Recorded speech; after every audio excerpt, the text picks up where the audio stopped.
ដើម្បីចូលទៅបង្កើតក្រុមហ៊ុនណាដឹងតែយើងស៊ីផុយហើយទី1ចូលពាក្យថា file ទី2ជ្រើសរើសពាក្យថា new company អញ្ចឹងមិនបាច់បិទភ្លើងទេណាដូច slide យើងច្បាស់ដែរបន្ទុំហ្នឹងបាទទី2យើងជ្រើសរើស option នៅ combo box ទី2នេះ for someone else អញ្ចឹងចុចលើអា combo box មូលហ្នឹងគេហៅថាជា combo box បាទបន្តមកទៀតយើងចុចប៊ូតុង start setup អញ្ចឹងដើម្បីបង្កើត company យើងបានយើងត្រូវស្គាល់ព័ត៌មានចំនួនបាទ4ដូចនៅលើ slide នេះជាតម្រូវការនៃកម្មវិធីរបស់យើងចុចអត់ទៅអញ្ចឹងបាទទី1 business name នេះយើងបំពេញឈ្មោះរៀងខ្លួនដោយ format តាមព័ត៌មានដូចគ្រូបានបញ្ជាក់ហ្នឹងទី1 business name មាន3 option ហ្នឹងថ្នាក់បាទឥឡូវគ្រូដាក់ពីថ្នាក់ទៅមុន AW25 បាទឈ្មោះយើងនេះជា full name ក៏បាន last name ក៏បានហើយនឹងជាកិច្ចការរបស់យើង final ទី3បាទ industry មានថាវិស័យឬក៏ឧស្សាហកម្មនៅកន្លែងនេះក៏អូនជ្រើសរើសទៅតាមតម្រូវការដែលយើងចង់បង្កើតឧទាហរណ៍ថាករណីបើយើងគេអត់មានបញ្ជាក់ថាក្រុមហ៊ុនយើងជាប្រភេទមួយណាទេយើងអាចជ្រើសរើសឧទាហរណ៍ថាជាប្រភេទទិញលក់ទំនិញបាទជាប្រភេទ restaurant ប៉ុន្តែនៅក្នុងលំហាត់អនុវត្តជាក់ស្ដែងរបស់យើងនេះបាទគេឲ្យយើងជ្រើសរើស option other ឯណានេះក្នុងគោលបំណងយើង add ប្លង់គណនីដោយខ្លួនឯងបាទចំណុចទី3របស់យើង business type គេបញ្ជាក់យើងជាប្រភេទក្រុមហ៊ុនឯកកម្មសិទ្ធិហើយនឹងទី4នេះ email address យើងអាចបំពេញជា personal gmail account រៀងខ្លួនក៏បានបាទឬមួយក៏ fake email address ក៏បានដែរឲ្យតែមានគ្រប់ requirement របស់យើងដែលមាន extension @gmail.com អញ្ចឹងជា require នៃកម្មវិធីតម្រូវការរបស់យើងដែលយើងបានរៀនតាំងពីដើមមកហ្នឹងមានតែបាទមានតែ4តែប៉ុណ្ណឹងកន្លែងណាមានផ្កាយនៅខាងមុខនៃ label របស់យើងនេះដាច់ខាតត្រូវតែបំពេញបាទខាងមុខនេះគេហៅថា label ហើយដល់យើង input ទៅន័យចូលនេះគេហៅថា text box ណាមានតែប៉ុណ្ណឹងយើង create មកអញ្ចឹង step នេះដល់ C point ចំណុចទី1ចំណុចទី2គេឲ្យយើងលក្ខណៈកំណត់លក្ខណៈសម្គាល់ឬក៏ set up preference នៅក្នុងលំហាត់អនុវត្តរបស់យើងនេះក៏ត្រូវកំណត់ទាំង5ចំណុចកាលណាយើងកំណត់អត់គ្រប់5ចំណុចទេយើងត្រូវការប្រើប្រាស់ tool ទាំងអស់នឹងគ្រប់ចំនួនតែម្ដងបាទចំណុចទី1ដែលយើងត្រូវ set up preference នេះគឺបង្កើតប្លង់គណនីដើម្បីបង្កើតប្លង់គណនីយើងត្រូវការព័ត៌មាន3ទី1ថៃទី2 account number ទី3របស់យើងនេះ account name ឈ្មោះអីអញ្ចឹងឥឡូវគ្រូកំណត់ set up preference សិនណាដើម្បីយើងទៅទាញទិន្នន័យដែលមានស្រាប់ពីរបៀប import និង export file យកមកប្រើប្រាស់ពីលំហាត់ final ទី2បាទឥឡូវទី1យើងកំណត់ set up preference មាន5ចំណុចដើម្បីហួរបាន create បាន set up ហើយនៅបាទហើយណាបាទ set up preference នេះទី1កំណត់ទៅលើ accounting ក្នុងគោលបំណងយើងក្រុមហ៊ុនត្រូវការបង្កើតប្លង់គណនីហើយត្រូវចុះ number ជាលេខកាលណាយើងអត់បាន set up preference កន្លែង accounting យើងនេះទេដល់ពេលដែលយើងបង្កើតប្លង់គណនីអត់មានកន្លែងឲ្យយើងបំពេញ number ជាលេខទេអញ្ចឹងត្រូវកំណត់ tick លើ check box ទាំងពីរនេះ use account number and solo sub account only នេះទី1ទី2យើងដឹងថាតើតោមួយការរៀនមេរៀនសម្រាប់រដូវកាល final យើងនេះយើងរៀនក្រុមហ៊ុនពាណិជ្ជកម្មកាលណាក្រុមហ៊ុនពាណិជ្ជកម្មគឺយើងត្រូវកត់ត្រាប្រព័ន្ធ stock ទំនិញអញ្ចឹងកំណត់កន្លែង item and inventory នេះនៅពេលដែលយើងចូលពាក្យថា list item list បើយើង new item មកយើងត្រូវ select ថាយើងជាប្រភេទ inventory part កាលណាយើងអត់បានកំណត់ set up preference កន្លែង item and inventory នេះទេយើងអត់មានថាយើងជា inventory part ទេមានតែ non inventory part បាទចំណុចទី3គឺ payment អញ្ចឹង payment នេះគេកំណត់ក្នុងគោលបំណងក្រុមហ៊ុនយើងកត់ត្រាប្រតិបត្តិការទទួលសាច់ប្រាក់ភ្លាមពីអតិថិជននៅពេលដែលក្រុមហ៊ុនយើងលក់ទំនិញឬក៏ផ្ដល់សេវាកម្មឲ្យទៅគាត់ឬក៏ទទួលបានការទូទាត់សងពីអតិថិជនបាទទៅ untick អា check box ទី3ក្រោយគេនេះដែលគេប្រើពាក្យថា use under deposit fund as deposit to account បាទចំណុចទី4គឺកំណត់សំខាន់ជាងគេ payroll ណានៅក្នុងលំហាត់យើងនេះគឺមាន payroll កាលណាអត់បានកំណត់លើ payroll ទេនៅពេលដែលយើងចូលពាក្យថា pay employee អត់មានពាក្យថា pay employee ទេបាទធីកដូចគ្រូបានបង្ហាញនៅក្តារខៀនណាបាទតមកទៀត employee default អញ្ចឹង employee default នេះយើងទៅបដូរកន្លែង payment frequency ដាក់ monthly ដោយសារតែការបើកវិវត្តសម្រាប់បុគ្គលិកយើងគឺប្រចាំខែហើយដល់កន្លែង balance យើង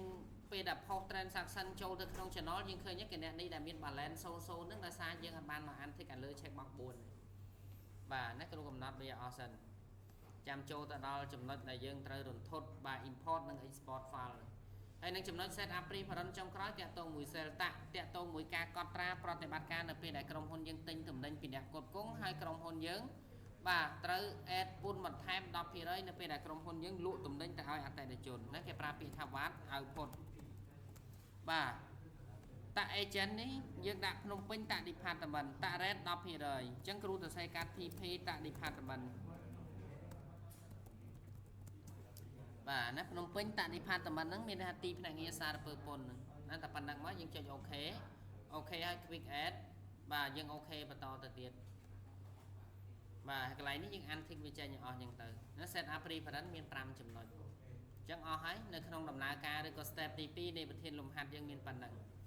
ដល់ step ទី3ដូចគ្រូបានបញ្ជាក់មិញអញ្ចឹងនៅពេលដែលយើងអនុវត្តលំហាត់ final ទី2ចប់យើងមានប្លង់គណនេយ្យសម្រាប់លំហាត់ទី2និងទី3គឺប្លង់គណនេយ្យដូចគ្នា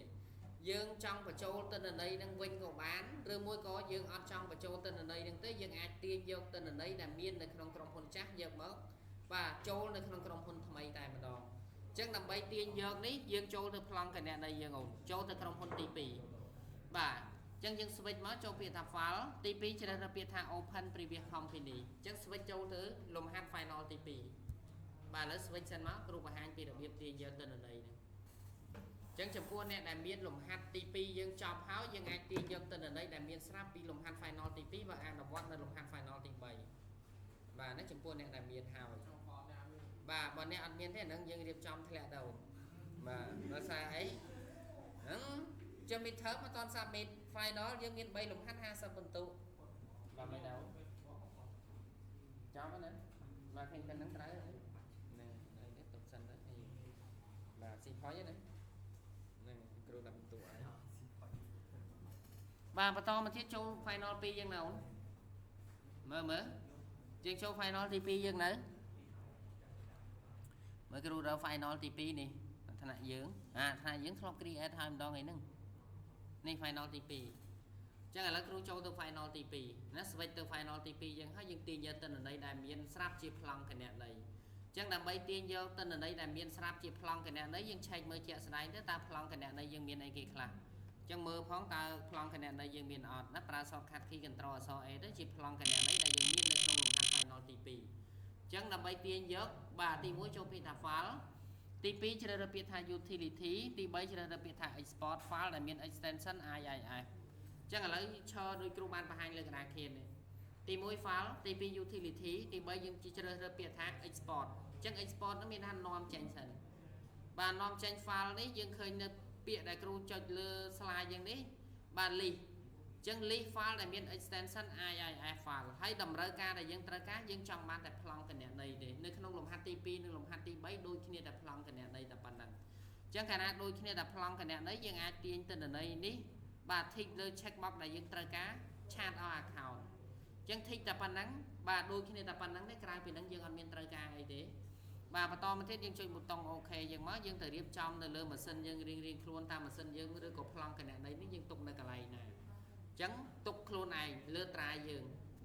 បាទដាក់ឈ្មោះដាក់អី rename file អីខ្លួនឯងមកទុកកន្លែងណាអញ្ចឹងអានេះជាជំហានទី1យើងត្រូវនាំចេញគេឲ្យឈ្មោះថា export សិនបាទចប់ export បាទដល់កន្លែងនេះគ្រូអត់សែលទេដោយសារមកគ្រូមានហើយអញ្ចឹងយើងរៀបចំលើម៉ាស៊ីនខ្លួនឯងមកទុកនៅត្រាយណាកន្លែងណីបាទបន្តមកទៀតយើងចូលទៅលំហាត់ final ទី3យើងដែលយើងបាន create មុនហ្នឹងក្រោយពីយើង create ចប់ហើយយើង switch វាមកវិញចូល file open previous company ដូចគ្នាបាទក្រោយពីយើងចូលទៅលំហាត់ final ទី3យើងចូលទៅ check មើលប្លង់គណនេយ្យយើងសិនណាចូលពាក្យថា list shadow account ឬក៏ប្រើ shortcut key control អក្សរ A យើងណាអញ្ចឹង control A យើងឃើញទេប្លង់គណនេយ្យជា default នៃ program ឬក៏ software របស់យើងកាលណាយើង create មកវាមានជា default នៃ program 5ឬក៏6គណនេយ្យអាស្រ័យទៅលើម៉ាស៊ីនយើងនេះអញ្ចឹងបើគ្រូជា default មានទាំងអស់មានចំនួនបាទ6គណនេយ្យដល់ពេលយើងអត់បញ្ចូលប្លង់គណនេយ្យទេយើងទៅទាញឬក៏គេហៅថានាំចូលប្លង់គណនេយ្យដែលមានពីលំហាត់ទី2មកវិញអញ្ចឹងរបៀបនាំចូលទី1យើងចូលពាក្យថា file ដល់ទី2ជ្រើសរើសពាក្យថា utility យើងជ្រើសរើសពាក្យថា import វិញម្ដងអញ្ចឹង import ដល់ file ទី2អូនដែលមាន extension IIF file អញ្ចឹងពេលដែលយើង save នៅក្នុងម៉ាស៊ីនយើងមិញក៏មាន extension .iif ដូចគ្នាអញ្ចឹងឥឡូវយើងនាំចូលវិញម្ដងមិញទាញចេញសិនមកទាញចូលបានបាទមិនហើយចុចដល់ណាឯងមិញហួរហើយណាឥឡូវចូលដល់ import វិញនៅអត់ទេយើងទី1យើង export អញ្ចឹង export ដល់លើម៉ាស៊ីនលើត្រាយយើងហើយនៅបាទហើយអញ្ចឹងយើងចូលទៅលំហាត់ final ទី3វិញបាទចូលទៅ final ទី3ហើយយើងនាំចូលវិញម្ដងអញ្ចឹងនាំចូលយើងជ្រើសរើសពាក្យថា import បាទអញ្ចឹង export ទាញចេញពីលំហាត់ទី2ដល់ចូលលំហាត់ final ទី3យើងវិញ bà dương nom châu về mà với dương chân đi kêu ăn và hai lần đà khiển hay dương xả lạnh về máu bà plong cái này đây mấy dương tung nơi cái này nè chẳng bảo tung nơi trai lương mà xin dương cái này ná dương tập bao cái có open file lên luôn này mà đôi kêu ban bao và hai mấy nhà tẹt tôi mình plong cái này đây là dương ban add mấy ní bà chỉ default với miền tam vào mùi chẳng vào mùi ní dương từ cái ca dương final bay nữa má tung nơi cái này nè ní dương plong cái này đấy đây kêu ban tiền dược màu này bà chẳng đôi khi này plong cái này đấy cái vì nó cứ đôi khi này đấy tao phải trâu làng mình ưu tiên họ là ai thấm dân đang lùng hạt thì mấy dân lụa computer cái này lụa computer dân mơ ai thấm là dân lụa cao thì lùng hạt final thì môi thì phí và cứ dân lụa ấy tụm đến thay cả bia hay Heineken bia để chẳng khó khăn này nó tẹt toàn mười ai thấm chắc là lấy cái check mơ plong cái này đây này cứ nhắc bị miền màu thì lùng hạt dân lụa muốn cái plong cái này đấy dân ăn vào bạc control thì chẳng dương con là important ở đây là miền sáp như mó ăn nó bót nó không lồng hạt mùi nữa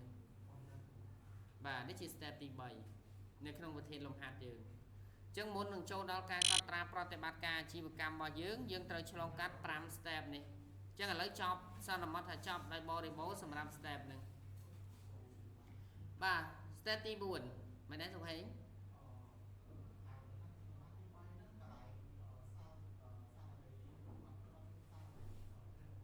ní không bà admin salary expense ấy bà admin salary expense nhưng anh pra payroll expense của bạn từ mỗi người dân anh add mỗi tiết tẹt tùng với cái này đấy nếu mà dân trong pra salary expense là nó dân add mày mùi mà bà thay biết chi một pay expense hay dân pin lên chờ lo không expense những pra lên tung mơ được tung quá là saiเลยdân chọc luôn này bà lấy cô bà hang chấm nói đi buôn mỗi tiền để đòi xa khi dân đo cả lại nâng đôi khi và step tí 4 គឺគាត់ត្រាព័ត៌មានរបស់ employee មានថាបុគ្គលិកអញ្ចឹងបុគ្គលិកយើងមានចំនួន5រូបក៏5នាក់បាទឥឡូវគ្រូបង្ហាញមួយចុះហើយយើងនឹងអនុវត្តបន្តខ្លួនឯងអញ្ចឹងដើម្បីចូលទៅកត់ត្រាព័ត៌មានរបស់បុគ្គលិកទី1គឺអូនចូលពាក្យថា employee បាទទី2ជ្រើសរើសពាក្យថា employee center បាទបន្តមកទៀត new employee អញ្ចឹង employee យើងនេះយើងពេញតែ first name last name របស់គាត់ទៅ min បាទ last name របស់គាត់ដុល្លារgender របស់គាត់ page pro យើង select ឡើង gender ហ្នឹងមកបាទបន្តមកទៀតគាត់មានប្រាក់បៀវត្សឬក៏ប្រាក់ខែអញ្ចឹងប្រាក់ខែរបស់យើងចុចលើពាក្យថា payroll យើងមកបាទ earning ជាចំណូលដែលគាត់ទទួលបានពីក្រុមហ៊ុនអញ្ចឹងគ្នាយើងខ្លះគាត់ច្រឡំជ្រើសអាទី1ហ្នឹងកន្លែងហ្នឹងកន្លែងពេលដែលយើង add new ហើយយើងជ្រើស annual salary បៀវត្សប្រចាំឆ្នាំបាទបន្តមកទៀត next ហើយជ្រើសរើសពាក្យថា regular pay ប្រាក់ខែធម្មតាបាទហើយយើងពេញពាក្យថា salary បាទ salary តែប៉ុណ្្នឹងទេយើងនិចទៀតមកហើយដល់យើងជ្រើសកន្លែងនេះ salary expense ដែលសុកហេងមិញគាត់រន្ធត់គាត់ថាអត់មានពាក្យថា salary expense ហ្នឹងយើងអាចជ្រើស payroll expense ក៏បានដោយសារអីដោយសារ salary expense នេះវាជា sub account របស់ payroll expense អញ្ចឹងបើករណីយើងចង់បានគណនីដូចគ្រូបានបង្ហាញលើក្តារខៀននេះយើង add ថ្មីមួយមក add new account of the level report អញ្ចឹងទៅបាទ add new ហើយយើងបង្កើតប្លង់គណនីឈ្មោះថា salary expense យើងមកយើងបានគណនីហ្នឹងហើយដល់យើង tick ជា sub account របស់ payrollបាទ expense ហ្នឹងមកអញ្ចឹងបើករណីយើងចង់ប្រើពាក្យថា salary expense តែម្ដងតែបើអត់ទេយើងប្រើ payroll របស់យើងហ្មងក៏បានដែរបាទកន្លែងហ្នឹងគ្រូអត់ add ទេដោយសាររបស់គ្រូមានហើយបាទដែលយើងបាន import ចេញពីលំហាត់ហ្នឹងមកវាមានទាំងអស់ណាគណនីកន្លែងហ្នឹងបាទបន្តមកទៀតយើងចុច finish អញ្ចឹង finish ហើយយើងទៅមើលតារាង list ជាប្រាក់ខែដែលយើងបាទផ្ដល់ទៅឲ្យគាត់នេះត្រូវចាំថាចំនួនទឹកប្រាក់នេះយើងអត់បំពេញសញ្ញាដុល្លារទេទឹកប្រាក់ខែរបស់គាត់800ដាក់800មកបាទកន្លែង rate របស់យើងនេះជាប្រាក់ខែដែលក្រុមហ៊ុនផ្ដល់ទៅឲ្យបុគ្គលិកឬក៏និយោជិកបាទកន្លែងនេះ800អញ្ចឹងពេញតែប៉ុណ្្នឹងទេគាត់មានប្រពន្ធមានកូននេះក៏យើងអត់ពេញដែរដោយសារអីដោយសារយើងគណនាតារាងលើប្រាក់បៀវត្សរបស់គាត់បាទចុចប៉ុណ្្នឹងមកយើងអូខេមកបាទអូខេយើងចុចពាក្យថា list ចាចេញអញ្ចឹងមានតែប៉ុណ្្នឹងសម្រាប់បុគ្គលិកយើងមាន5រូបឬក៏5នាក់ហ្នឹងធ្វើដូចគ្នាបាទដូចលំហាត់ទី4ដូចគ្នាបាទជា step ទី4នៃលំហាត់របស់យើងបាទហើយគេណែនាំយើងនៅ step ខាងក្រោមដូចគ្នា note អីគេឲ្យយើង add អីគេខ្លះក៏គេបញ្ជាក់យើងតាម form ដូចខាងក្រោមនេះដូចគ្នាបាទហើយផ្នែកខាងក្រោមនេះគឺជាការកត់ត្រាប្រតិបត្តិការតាក់ទងមួយមុខទំនិញអញ្ចឹងទំនិញនេះយើងអត់អាចចុច copy បានទេដោយសារអីកាលណាយើង link ទំនិញទាំងអស់ហ្នឹងទៅវា link ទៅ website តែម្ដងឧទាហរណ៍ថាប្រភេទ model Acer ES1 អញ្ចឹងកាលណាយើងចុច copy អញ្ចឹងទៅវា link ទៅគេហទំព័រមួយហ្នឹងតែម្ដងឃើញទេបាទអញ្ចឹងយើង connect internet វា link បែបហ្នឹងអញ្ចឹងមានតែយើងវាយបញ្ចូលដោយខ្លួនឯង បាទដើម្បីកត់ត្រាមុខតំណែងទាំងអស់ហ្នឹងទី1យើងទៅមើលមុនគេដូចយើងបានរៀនតាំងពីដើមមកតាក់ទងមួយថៃមុនគេអញ្ចឹងថៃទី1ជាប្រភេទ inventory part បាទ select ថៃយើងមកដើម្បីកត់ត្រាមុខតំណែងនៅ step ទី5យើងចូលពាក្យថា list បាទទី2ជ្រើសរើសពាក្យថា item list អញ្ចឹង item list កន្លែងខាងក្រោមនេះមានពាក្យថា item យើងចុច new ក៏បានឬក៏ប្រើ shortcut key Ctrl អក្សរ N នៅថៃទី1ជា inventory part បាទដូចគ្រូបានបង្ហាញមិញ item name យើង model បាទ Acer បាទ ES1 អញ្ចឹង Acer ឬក៏ Asus ហ្នឹងមិញ Acer បាទ ES1 អញ្ចឹងទៅ description យើងក៏ដូចគ្នាដែរបាទអញ្ចឹងពេញ description ហ្នឹងមកបន្តមកទៀតមានអីទៀតបាទ set ឬក៏ unit របស់យើងអត់ពេញទេប៉ុន្តែកន្លែងនេះត្រូវបំពេញមួយ income account គេអត់មាន5មកទេឃើញទេអត់មានទាំងអស់កាលណាអត់មានទាំងអស់ក៏យើងត្រូវដឹងដែរ income account មានថាតំណែងទាំងអស់យើងទិញមកសម្រាប់ធ្វើអីបាទទិញមកសម្រាប់លក់កាលណាសម្រាប់លក់កន្លែង income account ដាច់ខាតត្រូវតែបំពេញអញ្ចឹងយើងនៅតែជ្រើសរើស revenue from sale យ៉ាងដូចគ្នា revenue from sale មានថាតំណែងដែលក្រុមហ៊ុនទិញមកសម្រាប់ក្រុមហ៊ុនពាណិជ្ជកម្មបាទយើងទិញមកសម្រាប់លក់អញ្ចឹងគ្រូបង្ហាញកន្លែងហ្នឹងមួយហើយសល់មកទៀតយើងអាចបញ្ចប់ដោយខ្លួនឯងបានណាបើករណីយើងមានការងារយើងអត់ទាន់ចប់ទេយើងអាចចុចប៊ូតុង next ចឹងទៅវាស្មើនឹងពាក្យថា sell new តែបើករណីយើងចុចប៊ូតុង OK បាទវាស្មើនឹងពាក្យថា sell plus បើយើងនៅប៊ូតុងមួយហ្នឹងវាគាត់តែ clear ទៅន័យដែលយើងបាន input ទៅលើ form យើងហ្នឹងហើយវាឲ្យយើងបញ្ចូលទៅន័យបន្តទៀតណាចំពោះកន្លែង item ចឹងឡើងមើលមានអីឆ្ងល់អីអាចសួរគ្រូបានណាតើតមួយ5 step ខាងលើហ្នឹងសិតតែយើងធ្លាប់រៀនអស់ហើយតាំងពីមេរៀនទី1រហូតលំហាត់អនុវត្តទី1ដល់លំហាត់បាទ final ចុងក្រោយយើងអញ្ចឹងមានប៉ុណ្ណឹងដំណើរការនៃការបង្កើត company file សម្រាប់ក្រុមហ៊ុនបាទយើងដែលប្រើប្រាស់នៅក្នុង program ឬក៏ software QuickBooks នេះអញ្ចឹងជាលំហាត់ទឹកចុងក្រោយឯ final ទី3យើងហ្នឹងហើយតើតើមួយការកត់ត្រា add អីហ្នឹងនៅផ្នែកខាងក្រោមកត់ត្រាប្រតិបត្តិការសម្រាប់លំហាត់អនុវត្តយើងមានចំនួន3ខែអញ្ចឹងចម្លើយរបស់យើងដែលត្រឹមត្រូវសរុបប្រតិបត្តិការទាំង3ខែក្រោយពីយើងកត់ចប់សពគ្រប់ទៅឃើញចំនួនទឹកប្រាក់ដូចអុកញ៉ាសហ៊ុនគាត់បង្ហាញមិញ666,935.04 អញ្ចឹងអានេះសម្រាប់ប្រតិបត្តិការយើងទាំង3ខែអញ្ចឹងឃើញប៉ុណ្ណឹងបាន